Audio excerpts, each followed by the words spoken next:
Olá, cliente Rudegon, você marceneiro, designer interior, arquiteto, seja muito bem-vindo a mais um episódio do Rude Talks, este é o primeiro de 2026 e a gente vai hoje ter um bate-papo muito especial com Andrea Colin. Ela é coordenadora de desenvolvimento de produtos, comunicação e design da Bernec, uma marca que já está há 74 anos no mercado, um parceiro de longa data aqui da Rudegon também. Uma fábrica que está aqui praticamente pertinho da gente, aliás, como o pessoal pede para conhecer a fábrica da Bernec lá, que aliás é lindíssima, né? Bem-vinda. Obrigada pelo convite, em nome da Bernec, obrigada pela oportunidade de falar com esse público que a gente tanto gosta, né? O Degon mora aqui no nosso coração. E é verdade, a gente está aqui pertinho e muitas vezes, assim, a fábrica... Já tivemos várias oportunidades de visita, né? E são sensacionais. Já fizemos visitas até noturnas. Sim, Você lembra? Sim. Muito diferente, sim. Muito bacana. Eu acho que a fábrica ela é muito completa. Mesmo que ela seja matriz, e a gente tenha fábricas mais modernas após a nossa matriz, que são as fábricas de Curitibanos em 2012, depois 2022, Lages. Mas a fábrica aqui continua sendo um brinco, super tecnológica. E seria muito bacana levar todo mundo para lá. Mas a gente não concede, por isso que nas redes sociais a gente tem sempre vídeos que contam um pouquinho sobre a nossa história. Tem o vídeo de como é feito o MDF, que é um sucesso. Então, nossos espectadores aqui podem também consumir um pouquinho da Bernec a partir desses conteúdos. Você sabe, André, que a Bernec estava comentando, né, de ser a marca do coração, e pra gente é a marca realmente assim do coração, pela proximidade que a gente tem profissional, né? Eu sempre brinco com o pessoal aqui do marketing que a Bernec é uma das marcas mais próximas que nós temos no lidar aqui, mas uma coisa que me chama muito a atenção é a questão da identidade que vocês têm, os valores que vocês têm, o DNA que vocês carregam. Não é à toa que vocês brincam, né? Brincam não, né? Vocês colocam assim que Bernec é a marca da madeira. Eu queria que você contasse um pouquinho sobre essa identidade da marca, eu falar um pouquinho sobre o DNA da Bernec. A Bernec é uma empresa familiar. Então, o sobrenome da família Bernec acaba se estendendo aos funcionários. Então, eu estou há 16 anos na companhia e acabo sendo muitas vezes reconhecida Andrea Colin da Bernec. Tá bem, sobrenome, né? Vira sobrenome nosso. E essa grande família é o que faz a gente vibrar nesse negócio muito bacana, né? A Bernec é uma empresa, uma das maiores empresas de painéis do país, uma das mais modernas também, e uma empresa familiar. Então esse olhar, sabe aquela velha história, né? O olhar do dono é que engorda o oi, mais ou menos dessa forma. Então a família é muito presente, né? É muito envolvida, a gente fala até que não passa no sangue pelas veias, passa a lignina, né? Uau. Então é uma empresa que começou lá atrás como uma serraria, depois evoluiu para a parte de painéis, como compensado, sarrafiado, trabalhou já há muito tempo com lâminas naturais de madeira e teve uma mudança significativa na década de 80, onde os painéis reconstituídos começaram a fazer muito sentido, né? Isso de uma forma muito visionária a partir do nosso hoje presidente do conselho, o senhor Gilson Bernec, que entendeu que o futuro é um futuro sustentável e que é muito difícil você lidar com lâmina natural, né, e as florestas e tudo que envolve, mesmo que, falando de florestas plantadas, também é uma atividade muito complexa, né, pensando na burocracia, na questão de legislação, mas é uma atividade belíssima, porque a gente está falando de um material que ele é sustentável, renovável, e o futuro está no painel renovável. E acho que é a beleza que nos une a Bernec como uma empresa que produz esses painéis para as mãos dos marceneiros que transformam vidas a partir dessa estrutura toda, né? Então eu me sinto muito orgulhosa de estar presente tanto tempo nessa empresa e ainda a evolução. Então é uma empresa de 74 anos que continua em evolução, 75 ano que vem, mas continua jovem de tudo, olhando o futuro, olhando as pessoas, olhando o mercado, né?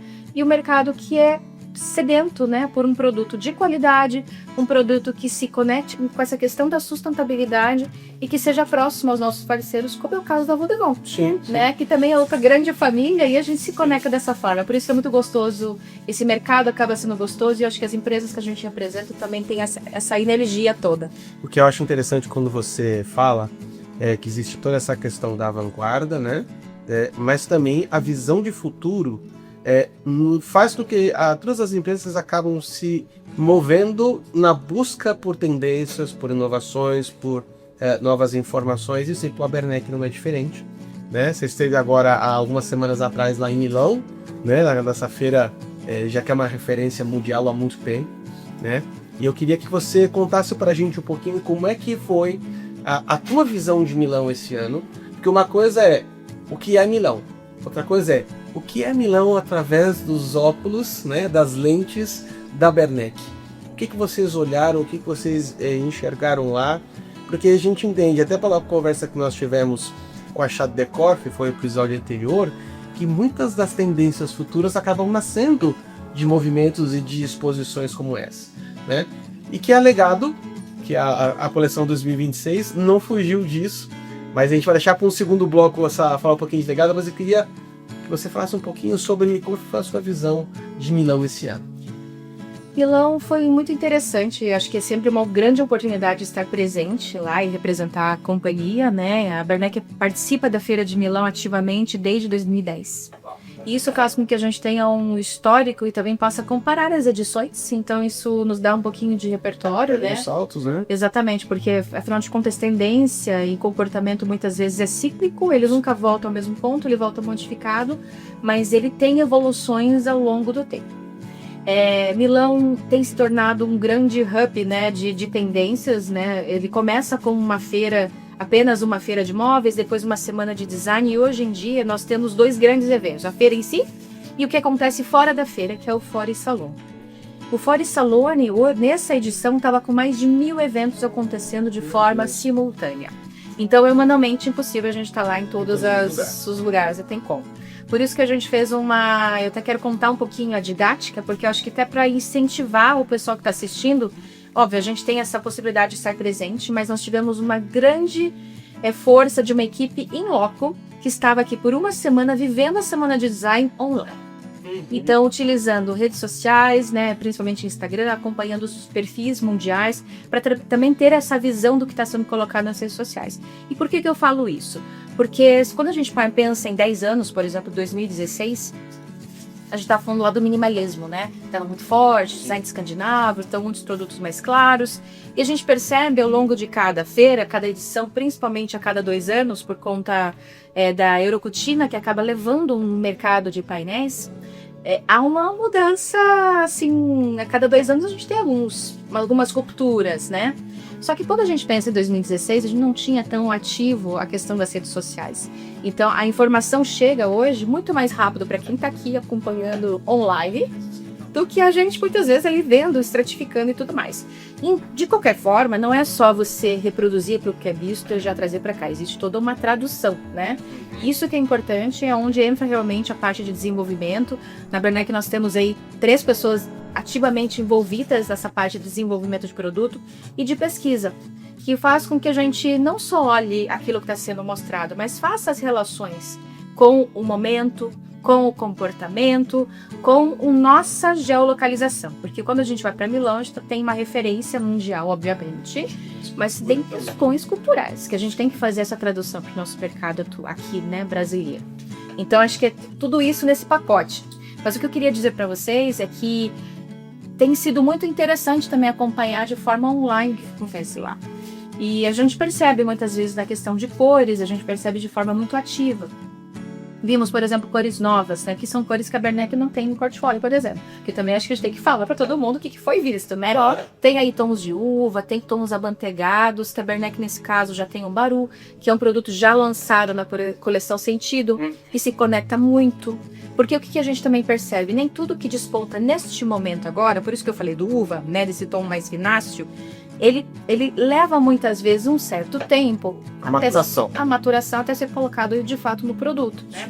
Hoje em dia é tudo muito mais rápido e dinâmico, mas ao mesmo tempo existe todo um processo de fabricação da própria indústria que não é tão ágil assim, né? Então a gente percebe que a indústria de tintas, ela acaba tendo uma agilidade mais forte, porque é mais fácil de traduzir isso e transformar nas composições. Os tecidos, eles são sempre um despontamento, e a gente percebe sim que na parte de produtos leva um certo tempo até ali acontecer, né? Até mesmo porque nem tudo que é uma tendência de fato vai acontecer na prática. Isso. E sabe que em eventos como esse nascem muitos produtos que eles são conceituais. Então ele é algo disruptivo, é algo que vai chamar a atenção das pessoas, que vai gerar o Bismarck, né? Que vai gerar o barulho das mídias e tal, mas que a gente sabe que é pouco provável que isso na prática acabe virando um produto na verdade. Eu vi uma coisa que você colocou no Bateria da Werneck que eu achei muito legal, e você falou dos ciclos, né? A gente saiu de uma épocas anteriores, eu lembro de você falando em palestra aqui, né? Do brutalismo para o minimalismo, de cores dessaturadas, os tons acinzentados, de repente as cores começam a voltar com mais intensidade. Mas existe um termo que você usou nessa cena que eu achei muito legal, os excessos e as pausas. Como é que isso hoje está se conjugando num evento, os excessos e as pausas? A gente percebe, só por falar 1000 eventos simultâneos, a gente percebe quanto estressante é você estar com 5 dias lá de feira e tentar escolher, né? Estou escolhendo certo os melhores eventos, estou olhando certo. Então, assim, existe uma ansiedade, uma coisa que isso deixa todo mundo assim meio doido, assim, será que estou vendo certo? Será que estou indo pro caminho certo? Então, as pausas, elas são necessárias até pra gente respirar, né? Acalma e olha para aquilo que de fato faz sentido. Então, acho que a Milão traz pra gente essa essência, ou seja, não estava tão vibrante, não estava tão diferente. Talvez alguns que foram pensaram, poxa, não é nada de diferente. E de fato, o diferente está de como a gente olha as coisas. E aí nós percebemos que a essência vale mais do que o excesso, né? E que a madeira, por exemplo, com carinha de madeira, do jeito que a gente conhece, faz mais sentido do que coisas muito mirabolantes. Isso tem a ver um pouco também com o comportamento mundial. As pessoas estão vivendo num caos, né? A gente fala de guerra, a gente fala de aumentos de combustível, impactos na vida de todas as pessoas. A gente vibra isso, mesmo que não seja do nosso segmento. Nós sentimos isso no dia a dia, né? Então, Milão traz essa reflexão. Calma, respira, olha para aquilo que é bem feito, olha para as coisas com um pouco mais de cuidado. Pense que precisa durar mais, né? Não é tão imediato. Então a gente percebe algumas marcas que trazem releituras de design já desenvolvido na década de 20, de 30. Por quê? Porque o bem feito é eterno, né? Isso dura. Então, claro, a gente tem que estar aberto para o novo, e o novo vem e a gente precisa acolher. Mas a gente também precisa acolher aquilo que é bem feito e que tem o seu legado. Aí eu vou usar um pouquinho do trocadilho, né? Na sua essência do design, e ficou muito presente em Milão. Aí eu digo para você de spoilerzinho rapidinho, Legado faz todo sentido com a conexão com Milão esse ano, a coleção Legado da Werneck. Então, ó, para você que está nos acompanhando aqui, agora nós vamos fazer uma pausa nesse primeiro bloco. Agradecemos a tua audiência até aqui, mas ó, o segundo bloco vem todo especial, porque agora nós vamos fazer um link de Milão com aquilo que a Werneck está apresentando em 2026 de novidade. Então, nosso muito obrigado. A gente se vê no segundo bloco. Até já. Tchau, tchau.